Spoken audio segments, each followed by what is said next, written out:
Greetings, flesh wound horror freaks, and welcome to another There's Always Room for Giallo elimination round. I am Daniel Shine, that's producer Todd Loya. What's up? Pugs Dread. Hello. And Mike Kruger. What's up, you sick motherfuckers? So, Kruger, explain to the good folks how this elimination tournament works. So what we do for our Giallo special is rate and review a Giallo, then we add the film to a list compiled from our previous episodes and eliminate one film we deem unworthy, leaving us with our top 3 Gialli. So now that that's out of the way, Todd, why don't you give us our Giallo statistics and tell us who's on the list and who has already been eliminated? All right, thanks, Kruger. So up for elimination, well, already eliminated. I do that every time. Murder Rock, Eyeball, Your Vice is a Locked Room and Only I Have the Key, House with the Laughing Windows, or The House with Laughing Windows, What Have You Done to Solange, and The Bloodthirsty Butter. God damn it. The Bloodstained Butterfly. This Bloodstained Shadow. There's a lot of blood. I know. You got it in my head from last time, and now I screwed it up. All right, so up for elimination today, we have The Bay of Blood, Delirium, Photo of Gloria, Opera, and our newest one that we're going to talk about today is Torso. Dan? So, Torso is a 1973 giallo from personal favorite director Sergio Martino. And this one follows a sex maniac is prowling the streets of Perugia, targeting the picturesque university town's female students. Alarmed at the plummeting life expectancy of the student body, Jane and her 3 friends elope to a secluded country villa, only to discover, far from having left the terror behind, they've brought it with them. So Torso, Sergio Martino, before I get into the movie, he is somebody that is unsung, in my opinion. I mean, he's known amongst diehards, but he never gets the respect he deserves. There's a lot of talk about Argento, and rightfully so. Argento's a genius, certainly in back in the day. But Sergio, very different style from Argento for sure. But if you look at his whole filmography, that man was amazing. I mean, and he did everything from cannibal films, action films, sci-fi, drama, giallo, sex comedies, alligator films. Yeah, he might literally be the most versatile of the era. I think Sergio Martino is, and he's still with us, living legend. And when you talk about his giallos, my God, those strong contenders. In fact, he made 5 in 3 years at one point. And I really want, I put him over a lot lately, because whatever you're into, and you may be into a lot of different types of things listening to our show, go down that guy's list. There's a lot of stuff newish to Blu-ray that he's made, and really just check it out. That he doesn't get the attention he deserves. I agree. Now that stroking is did you say post nuke? Because he does have post nuke. Yeah, he has touched like just about everything at least once. Yeah, he really has. And sounds illegal. Sounds like Dan. But yeah, dude, like really go look at his stuff and his other giallos as well. All right, well, Kruger, I'm going to make a prediction. I'll let you get into the movie first. I'm going to assume, based on other giallos we talked about, that this is a winner for you, but I could be wrong. What say you on Torso? I mean, I think that's a safe assumption. The cinematography in this shit is awesome, and I think what I really dug about it was the setting in some scenes. Like there's this forest scene that just like reminded me of Evil Dead, and it was just super fucking cool and creepy setting. And also like the Italian villa, it was just like it was really fucking cool way to complement the cinematography. I loved all the sleaziness in this one. Lots of fucking people fucking and nudity, provocative POV shots up chicks' crotches. I mean, if you're into the sleaziness, fucking this is definitely one for you. I really like the look of the killer with the white ski mask and the black biker gloves. Fucking really cool. I tend to like the giallos when the killer has a look to him. So I was really, really excited about that once I saw the killer on screen. Fuck, the gore is so good. Like really, really fucking awesome kills too. I was super impressed with all of the stuff and just how brutal some of the kills we get. I mean, I'll talk about it more in depth in spoilers, but really impressive stuff. As far as the story goes, I was completely dumbfounded on who the killer was, and then when we find out and why, holy shit, it was such a fucking good reasoning behind it, and then that led into this awesome climactic finish with like this great struggle. I mean, we see somebody throw a fucking drop kick. It was awesome. I mean, I think I've said this in some of my past reviews, but I love like that pro wrestling style fucking over dramatic fight scenes, and this had one of those at the end, and that was just like a cherry on the top of the sundae for me. So yeah, I fucking really love this one. I'm not 100% sure what I'm going to rate it yet, but I think maybe if I hear you guys sell it a little bit more, it may get a really good rating from me, because I already really want to rewatch this one again. Pugs, what did you think of Torso? Was this the first time? This is one I know some people have seen a little more. Yeah, I've seen this one before. I've seen it a couple times. This is the closest thing we've come to a slasher so far, and yeah, I'm a big fan. I think it fucking rules. I really have nothing else to say other than that it's fucking badass. You got the killer that looks fucking awesome. His reasoning is understandable. And like, I'm always going to love dolls. So that part's fucking cool. But yeah, dude, I got nothing but positive shit to say for this. This movie rules. And that's it. What about you, Todd? Yeah, it's a winner for me too. This is one watching. I was like, okay, I think Kruger's going to really enjoy this one, because there's so many different types of giallos. It's sometimes, and it's also hard to remember which one had that kill, and that's because there's a lot. So, but this is one that, like, you don't forget. It stands out above the rest. It is, one of the top giallos, I think. Yeah, and really, you nailed it. I mean, I think this maybe will kind of bridge that giallo slasher gap for a lot of people, because it's very much both equally, and the kills are a lot of fun. This is a great giallo, but I'll tell you, and this is how high I think of Sergio Martino. He did 5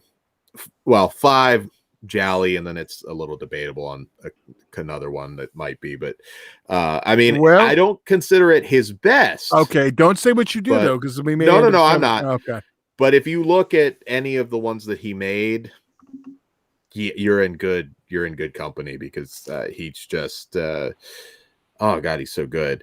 And the kill is very creepy. I mean, it's sometimes simple works. The mask, it was just very it just worked. And this one's got the sleaze, it's got the kills, and it's very well made. Like I said, Martino really always knew what he was doing, and didn't make a lot of crap. I know some people would argue, later into the career. I mean, he had some B-movie stuff like any Italian filmmaker once the industry kind of started to fall apart. Literally, fall apart I mean, you look at the early 80s versus the late. I mean, it's not even the. Oh my god, they were still a thing. No, they fell apart like in the 90s. That's when like there was nothing. That's when all the money was in TV, and that's where it still is that now. That's like you've got like the Argento TV movies. You've got the other ones. You can still see a little bit in that era, because Cemetery Man was like 94. A lot of people consider that like the last, but it started even the late 80s. The quality, I mean, there's a lot of fun ones that we like, but they consider the industry falling apart later than that, because depends where. Wow. As far as like not making anything, although Bruno Mattei managed to still do it for like peanuts, but it's basically the home video like when they didn't have a place to sell the films is when it became a problem. They couldn't just go straight to home video. They needed, to make their money. And this one keeps you guessing. This is a safe bet. I think that's how I'll sell Torso in short. It's a safe bet. No matter what you like, you're going to get it here. If you like the Argento Gallows, we've talked about some of the big hitters, Tenebrae and Deep Red. If you like those two, I think you'll be into this one. If that's all you've seen. Yeah, definitely. Because those are some of my favorites, and this is right up there with them, I think. Yeah. All right, on that, let's rate it. Who wants to go first? I'll go first, man. All right. Fucking, I really at first I thought 4.5, but I already really want to watch this shit again, and I think this is on par with like some of my favorites. So I gotta go with a 5 out of 5. Fucking masterpiece of a giallo. Pugs. I am a 5 as well. I fucking love this movie. Dan. I'm a 5. All right. I said it to Dan first. I thought he was going to bust out a 4.5. So I was going to close with the 5 also. So fucking one big hole. There we go. Finally. Rewatch factor too, really comes into it when you go that extra. I have a feeling this does have that. I have a feeling we're going to be split on this one now. Yeah, this is going to be hard. All right. Not hard for me. Yeah. Well, all right, here, let's pull it up. So up for elimination. See, look, Pugs, you didn't have to remind me. Up for elimination today, we have the 3 that haven't moved since, week 2. The Bay of Blood, Delirium. I said week 2, I meant day 2. Just to throw it out there for anybody joining this in progress, Delirium Photo of Gloria is one movie, just in case.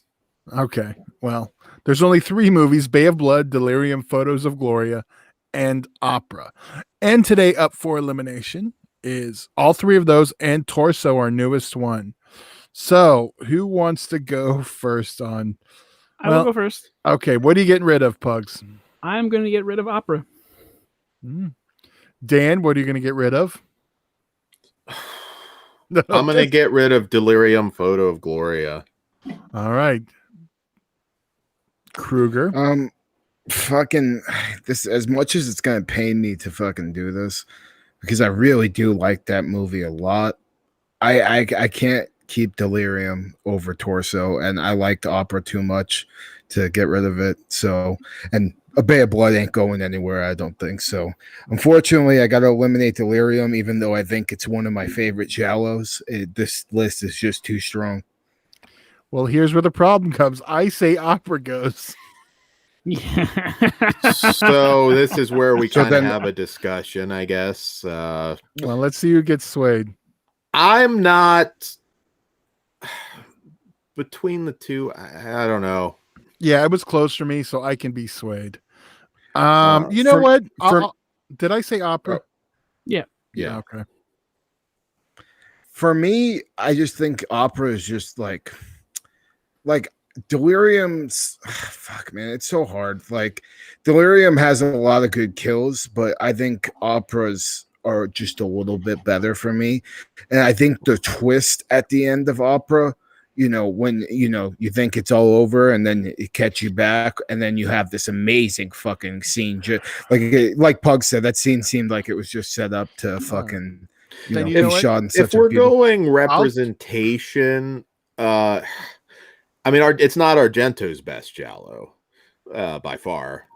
So I'm okay eliminating Opera just with the list being what it is. I mean, I picked Delirium, and I was going to switch mine to Torso. So. Oh, Torso. Well, Torso's not going anywhere. Well, that was my point. So then it was going to be Opera or Delirium goes, but I'm good with either one going. That's just what I'm saying. Okay, let's do it again. I think Delirium's super fun, and I like that movie more than the others. But I'm not willing to fight for it super hard over Torso. So see, I'm not willing to give up Delirium. So let's do one last vote, and then hopefully we'll have it. Dan, what are you getting rid of? Delirium, I guess, staying the same. Oh, Jesus Christ, Delirium, and then where Opera are we at for me?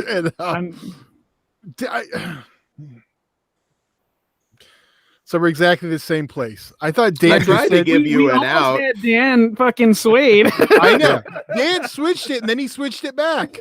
Well, it seemed like you went like two different ways there. I'm like, what the fuck do you want me to do, Todd? I can't didn't tell. want you to do anything. You literally just changed what you're going to get rid of. And then I'm you changed okay. it back. I'm okay. I won't fight for it, but yeah, definitely nothing else other than So we're pulling. So Torso's going. Or wait, Delirium's going. Delirium's I going. thought Opera was going. Wait, so hold on. So hold on a second, Todd. Do you change your vote to Torso? I do. To go. Okay. Oh well, then it was two. Then Delirium's gone. Okay. Thank Dan you. Dan said Okay. Delirium. I said That's Delirium. cool. That's Got cool. 2 votes. You and Pugs have different, so Delirium's gone. So I can, in good conscience, say I did not delete Delirium. I feel okay now. Yes. No, you can't. And again, for anybody watching this, I mean, Delirium's a ton of fun. Absolutely. It's just, again, 2 tons of fun. I mean, Delirium. It's a hard one, man. Yeah. I think Oh, Torso to me, I just think Torso's just a little bit better than Delirium, and I don't think Delirium's as good as Opera for me.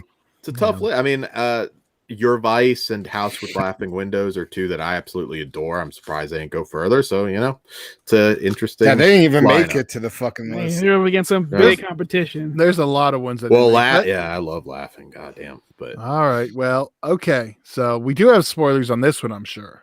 Yep. okay. All right, so let's go to spoilers. This is your warning. You'll have a visual audio warning too. So it's time for spoilers. All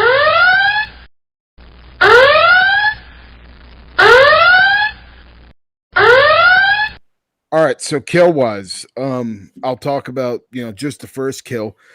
Let us know they were ready to party with the gore and the way he splits the chick down the fucking middle. That was badass. And I loved the girl who gets drowned in the mud. Like the atmosphere of that scene was so badass. And like he's almost walking towards her like Michael Myers-esque. I was just like, holy shit, this scene's badass. And then, he drowns her in the fucking mud. And then after he successfully does that, it goes to that flashback scene with a doll. He's poking the doll's eyes out. And then boom, it cuts back and you see him stick his fucking fingers in her eyes. And I was like, oh shit. Like, I wasn't expecting that whatsoever. And especially to see the, fingers in the eyes and just, I thought it was going to at least cut away, but no, they showed you everything. The guy who gets his fucking head crushed in by the car though, god damn, that was nasty. And just the way it smushes, that was a great effect. And then when we find out, it was the professor all along, and it's because his brother died, trying to grab his doll and fell off the cliff, like, which also looked great. Like I couldn't believe, like, again, it was another one of those things where I thought they were going to cut away and not show this fucking little kid go flying off a cliff, but they sure as fuck did. I was like, oh, that's fucking awesome.